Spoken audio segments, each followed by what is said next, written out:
Бу дүйнөгө жашайбыз деп келет экенбиз, жашабайт экенбиз. Жашоо качан болот? Өлүм жок жерде болот. Оору жок жерде болот, карылык жок жерде болот, муктаждык жок жерде болот. Биз бу дүйнөдө араңарда барбы бир да жолу оорубаган?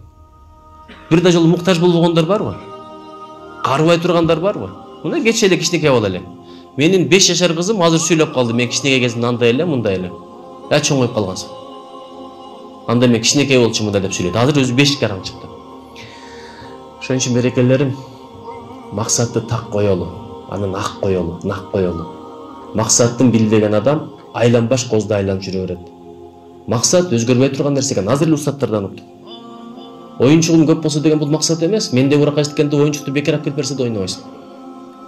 Анан бир бекерчиликке берилесиң, анан сулуу болсом дейсиң, кашыңды жасайсың, чачыңды жасайсың, анан машинаң менен мактана баштайсың, анан үйүң менен мактана баштайсың. Анан бир кезелип келет, неберең бала бакыраң менен мактана баштайсың. Анан аягында келип кайра эле жаш бала окшоп калат карыган кишилер, араң эле басып. Бирөөгө таянтпай, жөлөтпөй, өзүм эле басып жүрсөм экен деген тилек менен. Кичинекей максат ошо менен карыганча бир эле. Өзгөрүп тура турган бул максат эмес. Максат акырет болуш керек деген ошол.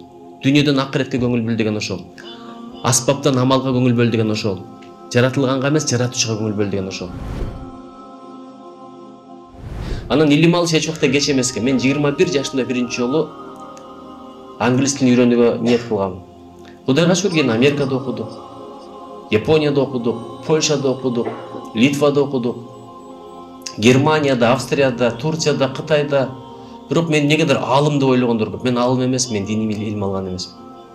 Болгону жакшыга жанаш деп, устаздардын жанында жүрүп, ошолордун сөздөрүн угуп, жазып алып, башкаларга айтып берген үчүн эсимде калбады. Илимиңди кандай кылдың дегенде кандай амал кылдың дегенде сурак болот да, туурабы? Сен өзүң эле үйрөнүп алып туруп, башка бирөөгө айтпасаң, ал илим калбайт. Бул илимде да бар нерсе. Өзүң эле окуп туруп угуп койсоң, ошондон ашып барса бир 15-20% калат экен. Бирок бирөөгө айтып берсең 80-90%ге чейин калат экен. Бир жакшы нерсе үйрөндүң, бирөөлөргө айт. Жайылтыш керек. Жайылтыш керек. Кээбирлер сулуумун деп текебер деп кылат, Кудай бетин нары кылсын. Бир вирус кирип кетип адам ооруп калса, 3 күндөн кийин ошо сулуктан эчтеке калбай калат. Бул мактана турган нерсе эмес. Кээбирлер байлыгына мактанат.